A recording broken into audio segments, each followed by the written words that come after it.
Hey, so thank you so much for being here at DevRelCon China. So before I start my slides, I don't think my fonts are working, so forgive me. But yes, I want to talk about what we who work with developer communities can learn from marketing. Now, who here works in marketing in some form? Okay, so then this will be new to you, most of you, hopefully. A little bit about me. Who am I? Wrong way.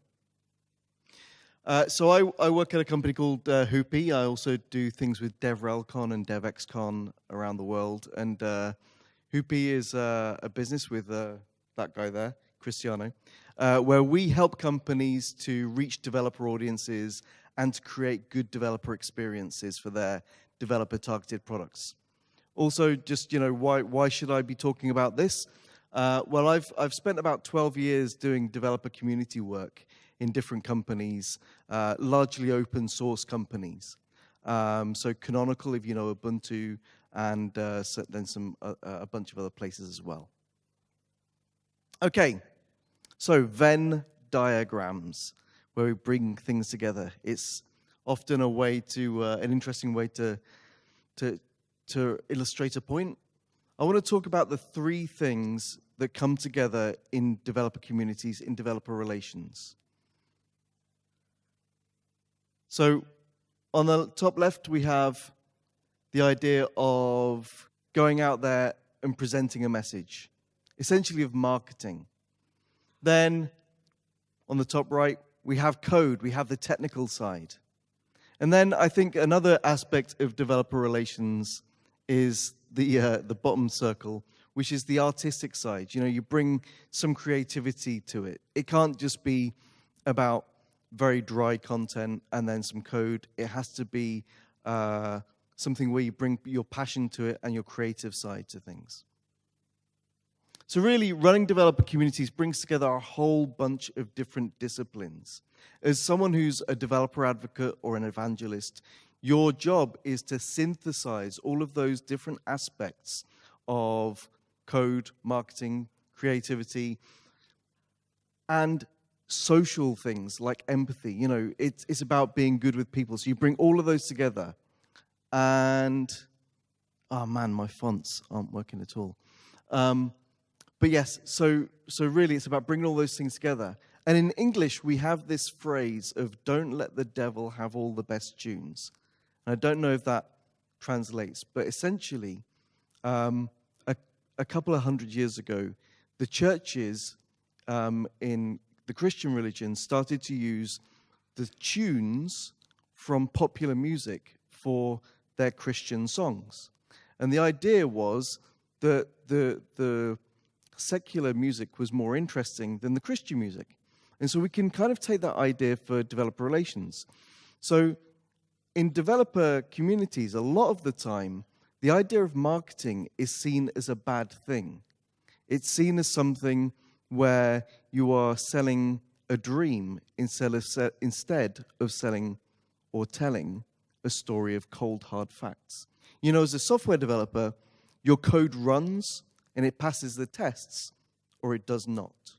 Whereas in marketing, you tend to see adverts and stories that will tell you that if you use this washing powder or you buy this car, then somehow you become a better person.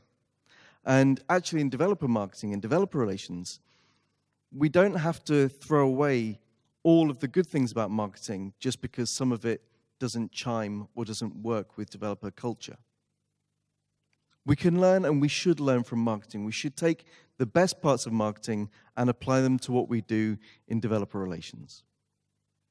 Okay, so what can we learn? I'm going to focus on two main things today because we don't have time to go through everything. But really, the broad areas that we can take from marketing are that before we ever start out with building a developer community or taking a product to developers, we really need to start off by understanding our starting point, understanding where we are right now. The next thing is understanding our audience. Who are the people who are best placed to use our product? Who are the different communities of developers that we should be trying to reach? Next up is that you need to create a strategy in order to reach those people. And then one of the recurring themes of developer relations is that you really, really need to have a good plan for measuring your success. How can you go back to your bosses and say that the work you have done has been successful? How can you prove return on investment? And even though that particular subject is really important, I'm not going to cover it today because I think it deserves a talk all of its own.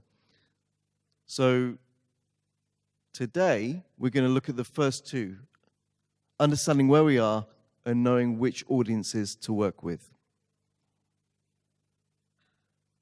Okay, let's start off with knowing where you are.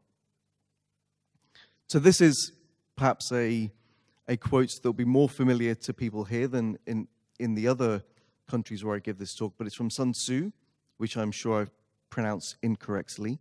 But it says that victorious warriors win first and then go to war. So the idea is that when you begin something, when you do something, you've already won or lost based on how well prepared you are. In marketing and in a lot of business strategy, there's this idea of situational awareness. What this basically means is understand the environment in which you are working. And marketing people do an analysis that they call the 5 C's. Let's have a look at what they are. So the first one is you have to understand your company. Next up, you need to understand the competition around you. Who else is trying to do the same thing as you? Then your customers, you need to know what their requirements are. You need to know what their culture is and all this sort of thing. And then who are you collaborating with? Who are the people that you can work with in order to both achieve something that works for you both? And then all around that is the climate in which you are operating. That means the economy, the legal framework, what's happening more broadly in the world. And this is great for marketing. This means that you get to, in traditional marketing, you get to understand really the world within which you are working, and then that gives you the power to go out and create a great marketing strategy. However, community is not marketing. We can learn from marketing. We can take a lot from marketing, but it's not the same thing. So let's have our own slightly different version. Here, it's almost the same, but I think instead of looking at customers, then we're going to look at product. Now, several times, Brian mentioned it, Mr. Wu mentioned it. Many people have spoken today already about how important product is to the work that we do in developer relations. It's kind of the thing that you have to get right first. And so I think this is really crucial to the situational awareness that we need to do in developer relations. And I'm going to go through each of these now. But first, you might wonder why I didn't call out community explicitly there. And we'll look at that in a moment, but I think it's part of the broader climate in which you operate. Okay, so product, our first one. The first thing you need to understand about your product or know about your product is how does it change the world? Now, that's an easy thing to say.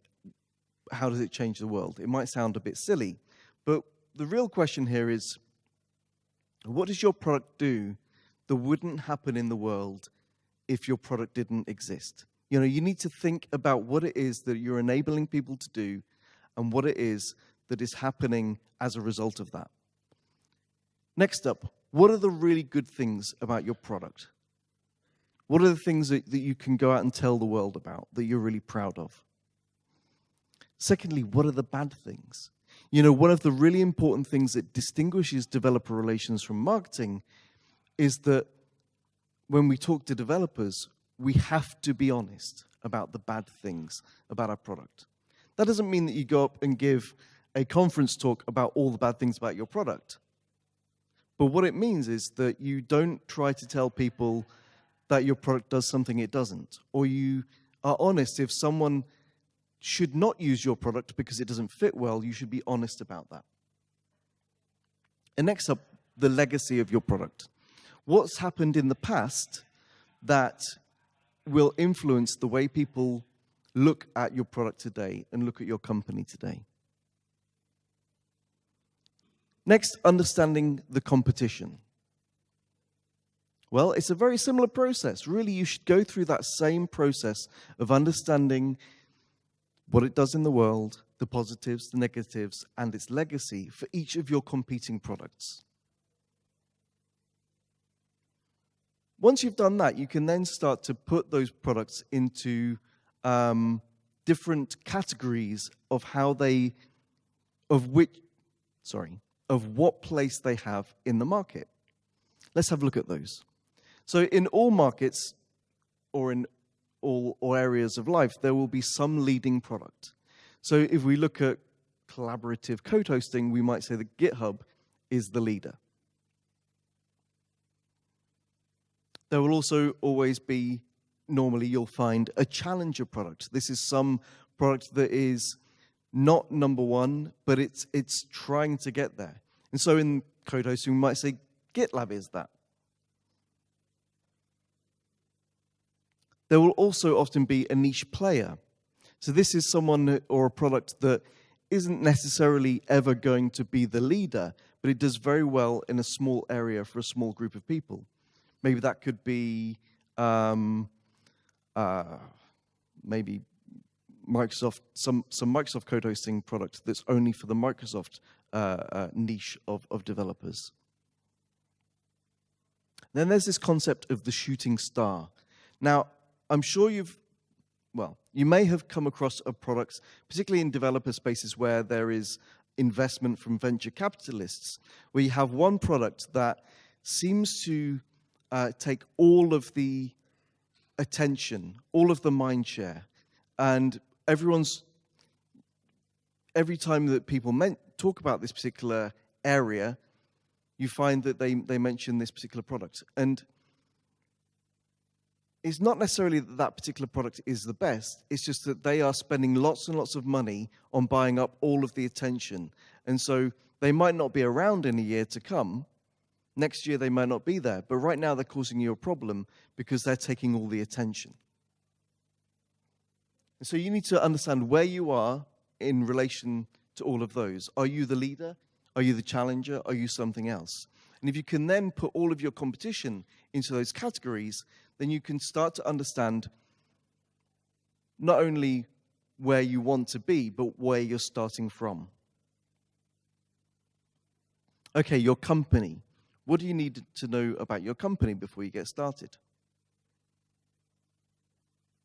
Well, it might not be a company. It might be an organization. It might be an open source community. It might be a university project or something like that. But just basically, what is it about your company or organization that you need to understand? First up, what are you trying to achieve as a bigger company? So your project, your open source software, your developer software, whatever it is, fits within the wider context of the company or the organization within which you're working.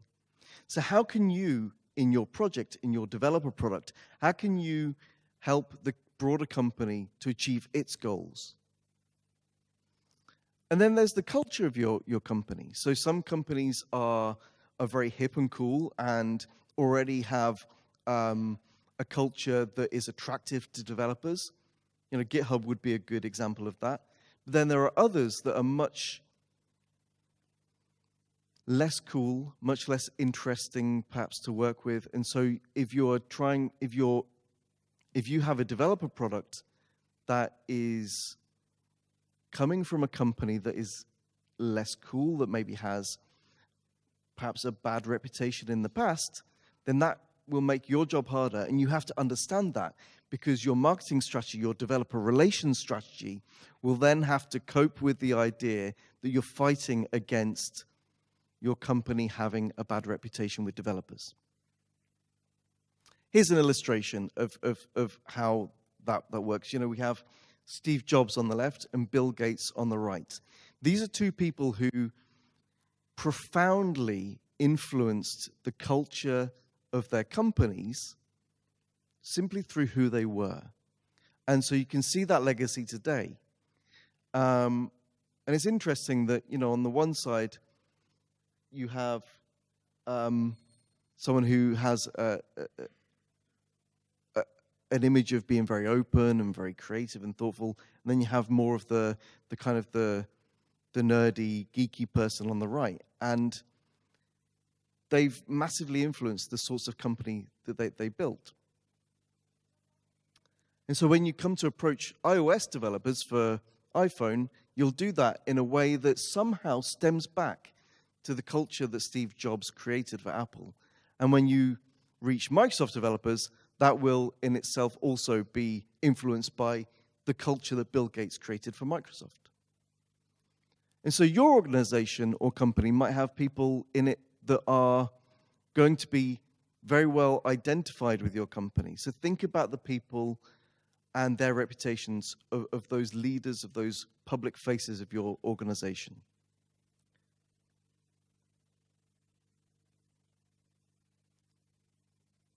Yeah, and it's more than just people. It's the things that your company's done.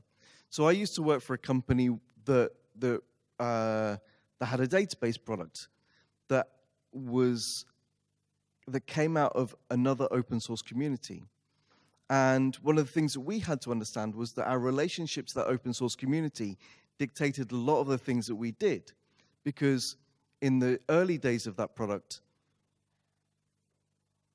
the new company had upset some of the people in the open source community, and that legacy lasted for many years to come. So think about the things, good and bad, that your company has done in the past, because that people will come up to you at conferences and talk to you about them, especially the bad things. And so you have to be careful to address them in the right way. Climate. So what about the broader world is going to affect how people view your developer product and how you market your developer product? So up there, top left, it's a news headline about the Great Depression, the financial crash in the 1920s that particularly affected America and Europe. So what is it about the economy right now that affects how people will view your product?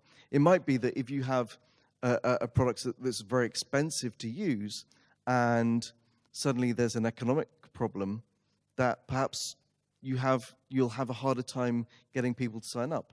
If you have something that's entirely free to use and one of your main competitors is very expensive, during an economic crisis, that might play well for you. So bear in mind what's happening in that broader world. And then up there's Satya Nadella, the CEO of Microsoft.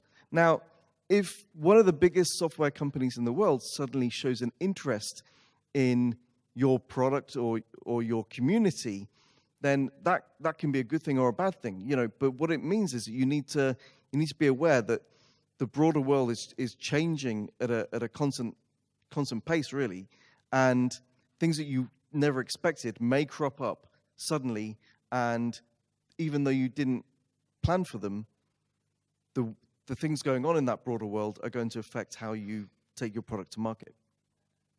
Or maybe here we have Red Hat acquiring CoreOS. Suddenly another big player acquires one of your competitors or one of your collaborators. How is that going to change how developers view your product?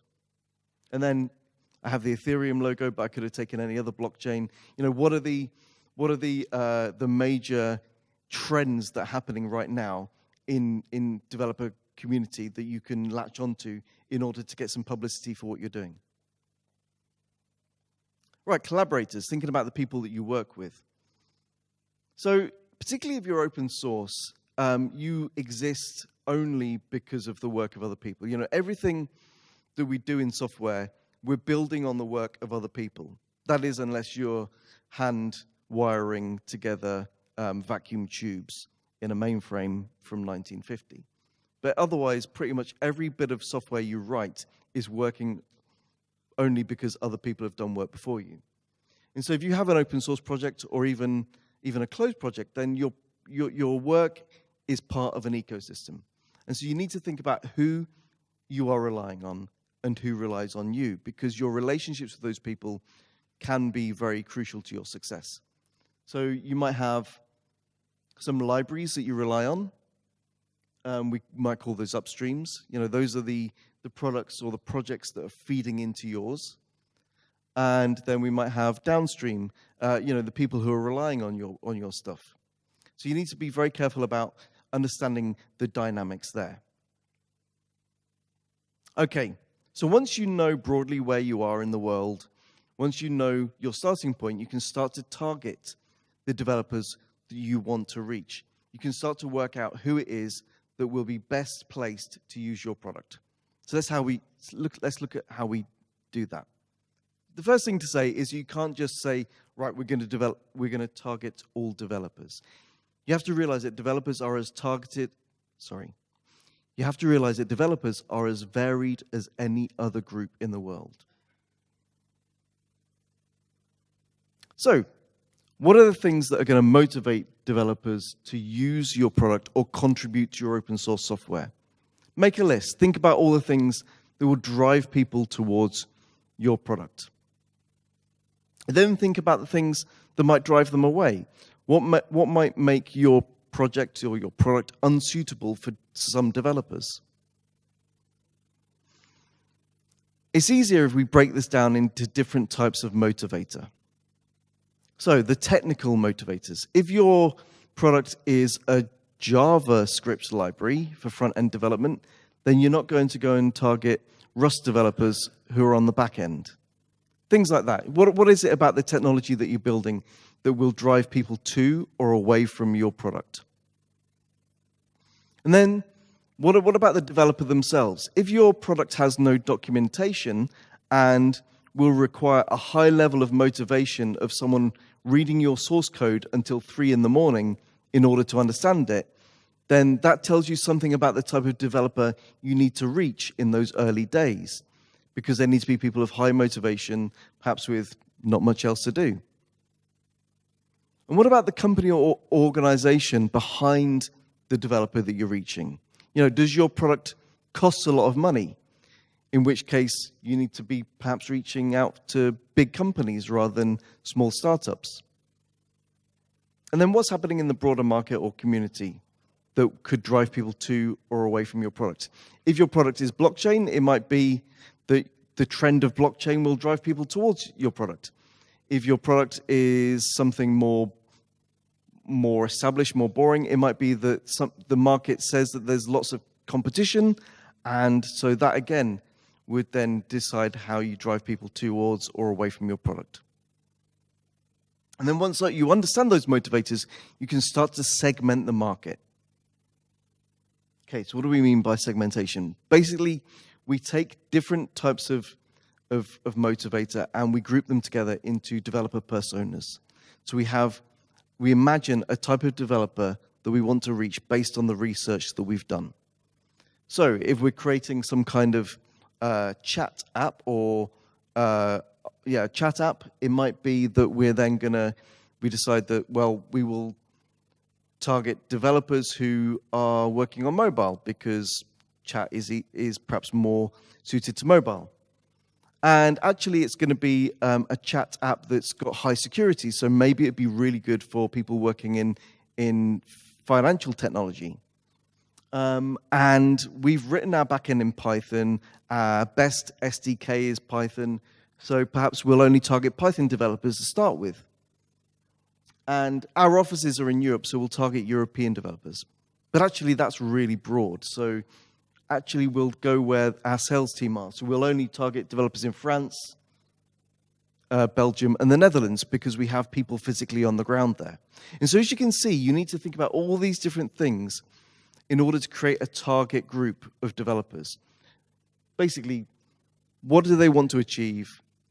What languages are they using? Where are they located?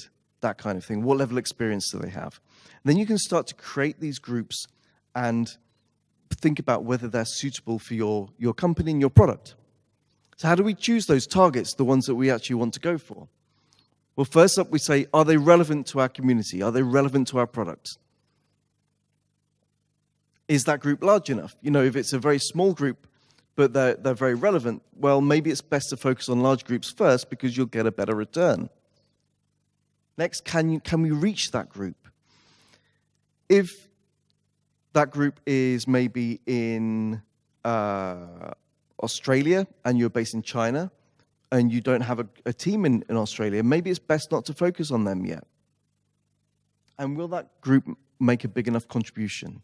In this case, it could be, are they going to contribute to your open source project, or will they result in enough money coming in? Whatever it is, you need to think about whether it's worth your time and effort to go out and reach that group. Because if they don't give you the return that you need, then perhaps it's best to focus elsewhere first. Perhaps when you're more successful or you've got more budget, you can go back to that smaller group. But first, focus on the bigger ones. Okay, so my time's up, but next, once you've done all that, you can start to make a plan. And like I said, this is really another talk. So you can then start to create a strategy around all of that research that you've done. And then when you have your strategy, you need to go back and make sure that you have the right measuring and reporting built into that strategy. But really, what we've got to remember is that when we're doing developer community work and when we're doing developer relations work, we should borrow from wherever we can. And that includes marketing, that includes sales, that includes general business strategy work. Because developer relations is only as good as the thought that we've put into it. And this is, you know, so basically whether it's developer relations, developer experience, or developer marketing, whatever it is you're doing, you need to have that same strategic approach. We don't have time for questions, but I will be around all day, so come and grab me if you want to chat. And thank you very much.